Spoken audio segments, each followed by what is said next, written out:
প্রধান উপদেষ্টা মানে অন্তর্বর্তীকালীন সরকারের প্রধান উপদেষ্টা ডক্টর মোহাম্মদ ইউনূসের যুক্তরাজ্য সফরের প্রায় শেষ পর্যায়ে উনি চলে এসেছেন। এর মধ্যে 3 দিন পার হয়ে গেছে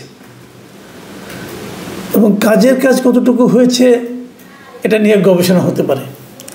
কিন্তু সবচেয়ে বড় কথা যে নিউজটা দেখে আসলে আমি খুবই মন খারাপ করেছি সেটা হলো এই ব্রিটেনের একটা পত্রিকা ফিনান্সিয়াল টাইমস, তারা একটা শিরোনাম করেছে, শিরোনামের ভাষাটা এমন যে Keir Starmer declines to meet Bangladesh leader tracking down missing billions. মানে বিলিয়ন ডলারের সন্ধানে যে বাংলাদেশের নেতা সেখানে গিয়েছেন, তার সঙ্গে দেখা করতে ব্রিটেনের প্রধানমন্ত্রী কেয়ার স্টারমার অস্বীকৃতি জানিয়েছেন। মানে উনি দেখা করবেন না ডক্টর ইউনূসের সঙ্গে। বিষয়টা এমন যে আপনি একজনের একটা বাসায় গেলেন, বাসায় যে অনেকক্ষণ ধরে দরজা নক করছেন, কেউ দরজা খুলছে না, এবং অনেকক্ষণ পরে দরজা খুলে কাজের লোক বলল যে স্যার আপনার সঙ্গে দেখা করবে না, মানে গৃহকর্তা আপনার সঙ্গে দেখাই করবে না, আপনার তো দূরে থাক। তো এখানে হয়েছে সেই একই জিনিস। উনি গিয়েছেন, যাওয়ার পর যুক্তরাজ্যের যারা সরকারের যারা কর্মকর্তা তারা এটা নিশ্চিত করেছেন, আমি ওই ফিনান্সিয়াল টাইমসের রিপোর্ট থেকে বলছি, সেখানে নিশ্চিত করেছে যে অধ্যাপক ইউনূসের সঙ্গে সাক্ষাৎ করার কোনো পরিকল্পনা কেয়ার স্টারমারের নেই। তো যেখানে উনি আপনার সঙ্গে দেখাই করবেন না, তা আপনি করে গেলেন কেন? যাওয়ার আগে বড় মুখ করে বললেন কেন যে ওনার সঙ্গে আপনার দেখা হবে? এবং দেখা হওয়ার পর আপনি ওই দেশে যারা টাকা পয়সা নিয়ে গেছে আমাদের দেশ থেকে সেগুলোকে ফেরত আনার জন্য চেষ্টা করবেন, বলবেন। এগুলি ঘটা করে বলার দরকারটা কি ছিল? যাওয়ার আগে বলেছেন, দেশবাসীকে বুঝিয়েছেন যে এটা বিশাল একটা কাজ করতে আপনি যাচ্ছেন। আসলে আপনি গেলেন কেন? এটা কি কোনো রাষ্ট্রীয় সফর ছিল? 2 দেশের মধ্যে কোনো দ্বিপাক্ষিক সফর ছিল? কিছুই ছিল না। এটা ছিল ডক্টর ইউনূসের একটা ব্যক্তিগত সফর। মানে উনি একটা পুরস্কার পাবেন, যে পুরস্কার পাবেন সেটাও আবার এক জটিল পুরস্কার। সেই পুরস্কারের যে তালিকা আমরা পেয়েছি সেই তালিকায় ওনার নাম নাই। মনে হয় কোনো সান্ত্বনা পুরস্কার হবে আর কি, জানি না। খুব গুরুত্বপূর্ণ কোনো পুরস্কার তা মনে হয় না। যে লোক নোবেল প্রাইজ পেয়ে গেছে তাকে এই পুরস্কারের জন্য লালায়িত হতে হবে কেন? উনি গেছেন, এয়ারপোর্টে নেমেছেন, কোনো রাষ্ট্রীয় প্রোটোকল ওনাকে দেওয়া হয়নি। ডক্টর ইউনূস এরকম অনেক পুরস্কার পেয়েছেন, পাওয়ার জন্য বিভিন্ন দেশে ভ্রমণ করেছেন, কোনো আপত্তি নাই আমাদের। কিন্তু সেই ইউনূস আর আজকের ইউনূসটা এক না। আগে উনি কত জায়গায় কী পুরস্কার পেয়েছেন, কী পুরস্কার পেতে যে সম্মান পেয়েছেন নাকি অসম্মানিত হয়েছেন, সেগুলো আমাদের গায়ে লাগে নাই তখন, কারণ তখন ইউনূস ছিলেন একজন ব্যক্তিমাত্র। এখন কিন্তু ডক্টর ইউনূস একজন ব্যক্তিমাত্র নয়, উনি এখন এই দেশের প্রধান নির্বাহী, বাংলাদেশ সরকারের প্রধান ব্যক্তি।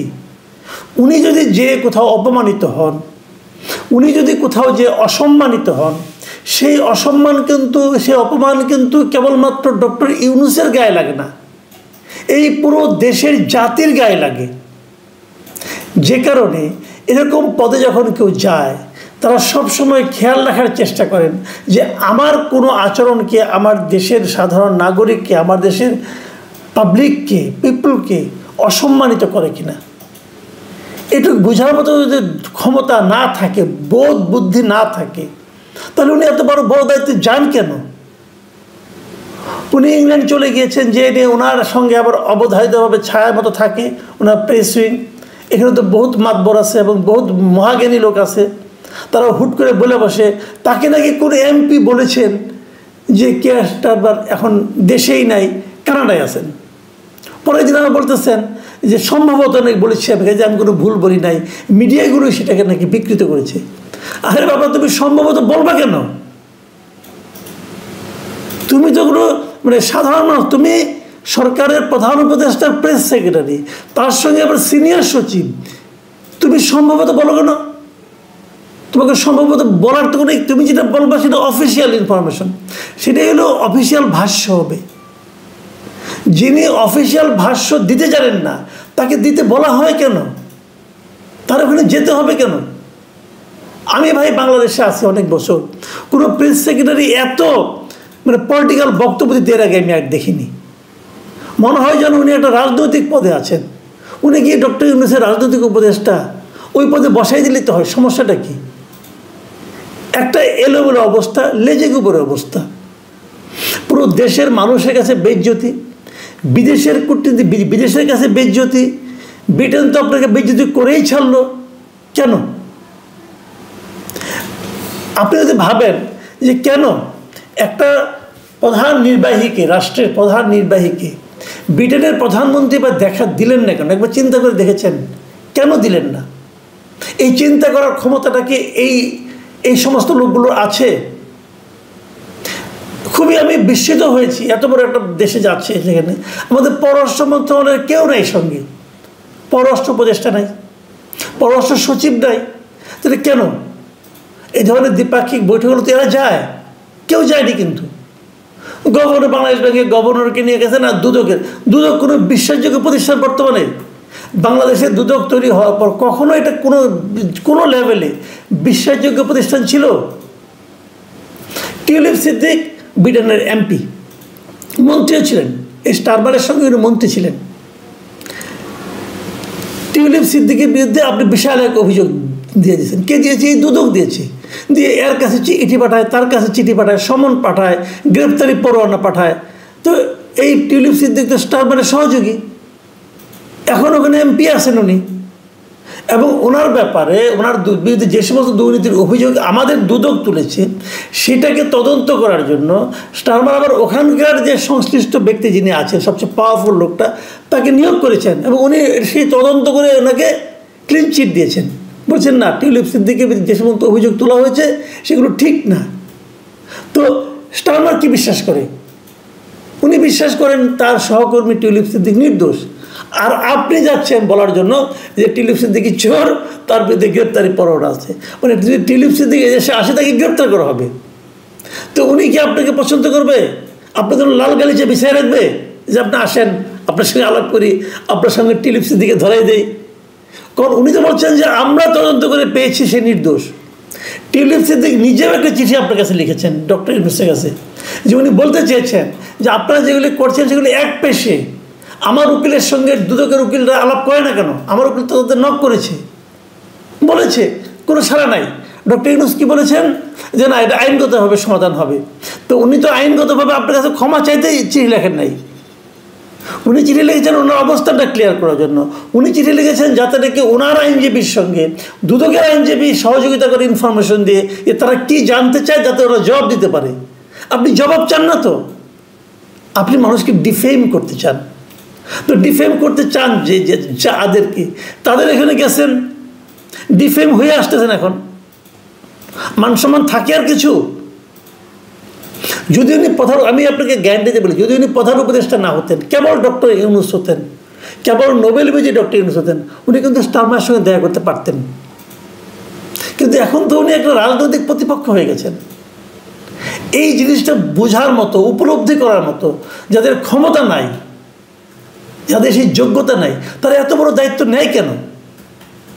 দেখুন, কেন দেখা করে না, আমি একটু আপনাদেরকে বিশ্লেষণ করে বোঝানোর মানে উপলব্ধি করার চেষ্টা করি, আপনাদের সঙ্গে শেয়ার করি আর কি। ঘটনাটা ঘটেছে কীভাবে দেখেন। আপনারা কি জানেন যে এই মুহূর্তে ব্রিটেনের সঙ্গে ইন্ডিয়ার সম্পর্কটা কেমন? ব্রিটেনের সঙ্গে ইন্ডিয়ার এরই মধ্যে ফ্রি ট্রেড এগ্রিমেন্ট হয়ে গেছে, এবং সেই ট্রেড এগ্রিমেন্টের কারণে 2030-এর মধ্যে ব্রিটেনের সবচেয়ে মানে আপনার ব্রিটেনের যে ব্যবসা, তার বাজার ভারতেই বেড়ে যাবে কয়েকশো বিলিয়ন ডলার এই ফ্রি ট্রেড এগ্রিমেন্টের ফলে। নট অনলি দ্যাট, ভারতের প্রচুর বিনিয়োগ আছে ব্রিটেনে। এই সমস্ত কারণটা কি? কারণ হলো ভারতের 140 কোটি মানুষের একটা বড় বাজার আছে। ইউরোপে কিন্তু এখন মন্দা চলছে, এই ট্রাম্পের এই সমস্ত উল্টাপাল্টার সিদ্ধান্তের কারণে ইউরোপে কিন্তু বাণিজ্যিক মন্দা চরম আকার ধারণ করেছে। বাজারের জন্য দরকার কি? মানুষ দরকার, ক্রেতা দরকার। এই মুহূর্তে ভারত অনেক বড় একটা বাজার, সেই বাজারে ব্রিটেন ঢুকতে চায় এবং ভারতের সঙ্গে তারা চুক্তিও করেছে। কারণ যে দেশকে ভারত পছন্দ করে না সে দেশের সঙ্গে ব্রিটেন আর প্রীতি করতে যাবে না, আপনি নিশ্চিত থাকেন। তো আপনি তো সবার সঙ্গে ঝগড়া বাঁধায় বসে আছেন রে ভাই, কিভাবে হবে? আপনি বলছেন যে ব্রিটেনে আমার লোকজন অনেক টাকা পয়সা নিয়ে গেছে। ভাই, পৃথিবীর কোনো দেশ বাইরের থেকে টাকা পয়সা যারা নিয়ে আসে, লুটপাট করে নিয়ে আসে, তাদের কি ফেরত দেয় দেখেছেন কখনো? দেখেছেন? কেউ ফেরত দেয় না। আমেরিকায় কত হাজার বিলিয়ন ডলার বাইরে থেকে চলে গেছে বিভিন্ন জায়গার থেকে, তারা কি চাইলে ফেরত পাবে? পাবে না তো। এই যে বিন লাদেন, এদেরই মানে কত বিলিয়ন ডলার আমেরিকা আছে, ফেরত পেয়েছে তারা? এগুলি কেউ দেয় না ফেরত। নিয়ে যাওয়া সহজ, ফেরত আনা কঠিন। কানাডায় এত ভালো সম্পর্ক, কানাডা বেগমপাড়ায় কেউ টাকা ফেরত দিয়েছে? এই পর্যন্ত ডক্টর ইউনূস আসার পর পৃথিবীর কোনো দেশ থেকে 1 টাকা ফেরত আনতে পেরেছে? পারেনি। তারা হয়তো বাজেয়াপ্ত করবে, জব্দ করবে, কিন্তু আপনাকে ফেরত দেবে না। আর ব্রিটেন ওরা তো দেবেই না, বেসিক্যালি তো চোরের জাত। আপনি ভাবেন এই আমাদের পাক ভারত উপমহাদেশের সবচেয়ে পৃথিবীর গর্বের বস্তু বলা হয় না একটা, যে ওই ময়ূর সিংহাসনের মধ্যে যেটা ছিল কোহিনূর, পৃথিবীর সবচেয়ে দামি হীরা যেটাকে বলা হয়, সেই কোহিনূর কোথায় এখন? সেই কোহিনূর এখন ব্রিটেনে, ব্রিটেনের রানীর মুকুটের মধ্যে ছিল। ওটা তো আমাদের প্রপার্টি, ওরা তো নিয়ে গেছে চুরি করে, তাই না? ফেরত দিছে। আচ্ছা, আমরা মাঝে মাঝে বলি না যে পাকিস্তান আমাদের কাছ থেকে এত জিনিস লুটপাট করে নিয়ে গেছে, আমরা পাকিস্তানের কাছে এত হাজার কোটি টাকা পাই, বলি তো, দাবি করি, অমুক করি তমুক করি। পাইছে 1 টাকা? কেউ ফেরত দেয়? ফেরত দেয় না। পৃথিবীর সবচেয়ে কঠিন কাজ হলো নিজের টাকা অন্যের কাছ থেকে আদায় করা। সেই কাজ করতে ডক্টর ইউনূস গেছেন এমন এক দেশে যেখানে নাকি আবার তারা মনে করতেছেন যে ওই প্রধানমন্ত্রী যিনি খুবই ঘনিষ্ঠ টিউলিপ সিদ্দিক, সে নাকি চোর, তাকে চোর বানাতে যাচ্ছেন আপনি। পাবেন ভাই, এত সহজ না। যাই হোক, সেগুলো তারা করুক যদি পারে, আমার কোনো আপত্তি নাই। কিন্তু আমার কথা হলো, এর মাধ্যমে আপনি যে জাতিকে অপমান করছেন, এটার কি হলো? আপনি এক জায়গায় যাবেন, তার সঙ্গে আলোচনা করছেন। আমরা তো এমনি তো দেখি, আমরা তো ভাই বোনের সঙ্গে দেখা করতে গেলেও কিন্তু ফোন করে যাই যে তুমি কি আছো, আমি কি আসবো বিকালবেলা, ফোন করে যাই। আর আপনি হুট করে চলে গেলেন। মানে কুটনীতি, মানে একদম অ-ক-খ যারা জানে তারাও বলবে এটা হলো সেধে পরে বেজ্জতি হওয়া।